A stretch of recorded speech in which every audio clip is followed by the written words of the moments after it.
Amy CloudBootJar weighed in on Medicare for All. She's going to explain what her position is. Now, you're going to see a little clip here. Before this clip that you're about to see, there was another like 4 or 5 minute meandering rant where she was trying to explain her position on healthcare.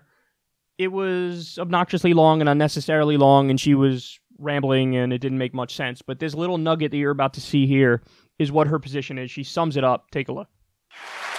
What's your reservation about supporting Medicare for All? Well, I think it's something that we can look to for the future, but I want to get action now.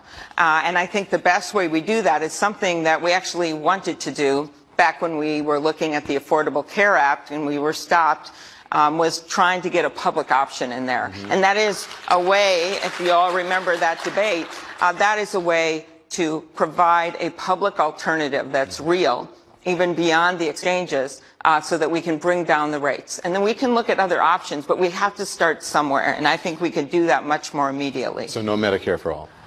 It could be a possibility in the future. I'm just looking at something that will work now. Okay. Yeah, no. Let me explain to you why this is unacceptable. It's unacceptable because we know you're going to get tremendous resistance on the issue of Medicare for all from every elected Republican, even though, by the way, 52% of the Republican voters support it. So think about that, how well do the Republicans represent their own constituents. But every elected Republican is going to say, nope, no way, not a chance, never happening, going to fight it tooth and nail. And you're going to have every blue dog Democrat is going to take a similar position.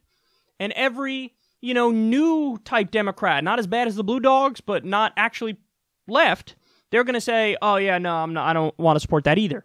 So given that that's the case, what we know for sure is we cannot have an elected Democratic president who will not fight on this issue and who does not actually believe in this position on this issue.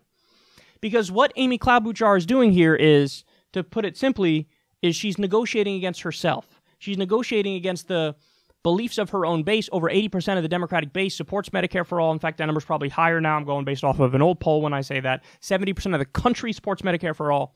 So if you're starting the negotiation like Obama did, by the way, where you're already conceding the world, well, then you're going to get no change at all. So look at what Obama did. Obama's starting position in the debate was Amy CloudBootJar's. Public option. So where do you go then from the public option? Where do you cave to? You know where you cave to? The Affordable Care Act. You go, okay, I want a public option. Oh shit, we're not getting the support for that, and I don't know how to fight for it because I don't know what the fuck I'm doing. So, okay, let's do your idea, the individual mandate system, which keeps the private health insurance companies in control of the system and keeps them screwing us. By the way, there are real death panels. It's the private insurance companies. So my idea is let's have a captive market. Let's force people to buy in the private insurance market and maybe expand Medicaid, and that's it. We're done. Well, guess what? That's an idea which polls around 50% popularity, which isn't great. And then also the right wing continues to attack it time and time again, and now they have an easy target to beat up on because you didn't do the policy that you were supposed to do and that you were supposed to fight for, and the policy that's overwhelmingly popular and that would work. So you can't start by saying my position is for a half measure. Fuck no. No way. We need somebody who believes in Medicare for all, and not only believes in it, but also will fight for it tooth and nail. I need a Democratic president who's going to know how to twist arms. I need a Democratic president who's going to call politicians who aren't on board into their office, into the Oval Office, and say to them very simply, hey, listen, I'm the president. My approval rating is through the roof.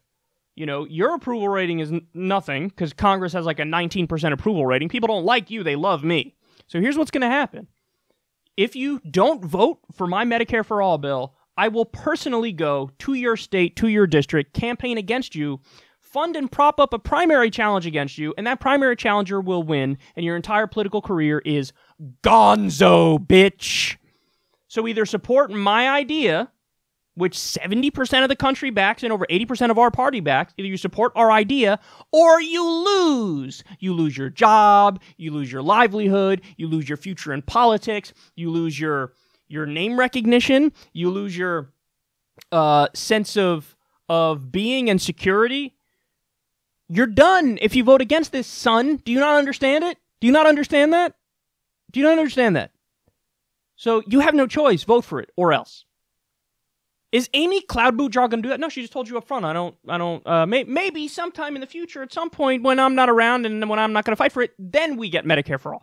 No, what you are is a gaslighter. That's what you are. You're a gaslighter. And in a weird way, Howard Schitz gets more props because at least Howard Schitz is like, no, I don't support it. Amy CloudBootJar is like, yeah, maybe at some point in the distant future. So, no, you don't get it. They don't get it. These fucking centrists don't get it. We don't support what you're talking about. We think you're shitty corporatists who negotiate against yourselves and you get nothing done. By the way, they would say, oh, but they're the only ones who are being reasonable. Nonsense. Nonsense. In fact, the opposite is true. The actual lefties are the only people who get things accomplished. It was Bernie Sanders and Ro Khanna with their Stop Bezos bill that forced Jeff Bezos to raise the minimum wage for his workers to $15 an hour. They got 350,000 Americans a raise. That's what they did. They did it with Disney, too. Bernie Sanders did it with Disney. He backed the move against them, and then they said, okay, fine, you got us, no mas, we're going to raise our minimum wage to $15 an hour. They did it on Yemen. They worked together, Bernie Sanders, Ro Khanna. They even got some more libertarian-leaning Republicans, and they fought tooth and nail, and they won. They got it through. Now we're going to no longer back a fucking genocide occurring in real time until Trump vetoes it, which might actually happen, but they're the ones who get the victories. Amy CloudBootJar's got nothing to show for it. The only time these corporatists get anything done is right-wing shit. You want to see a bill that corporate Democrats have achieved in getting through? Wall Street deregulation. It just happened not that long ago. They teamed up with the Republicans to deregulate Wall Street more. That's not what this country needs, Amy. Unbelievable, man. So, your time is done. You're not going to go anywhere. Your candidacy is embarrassing, and your name is CloudBootJar.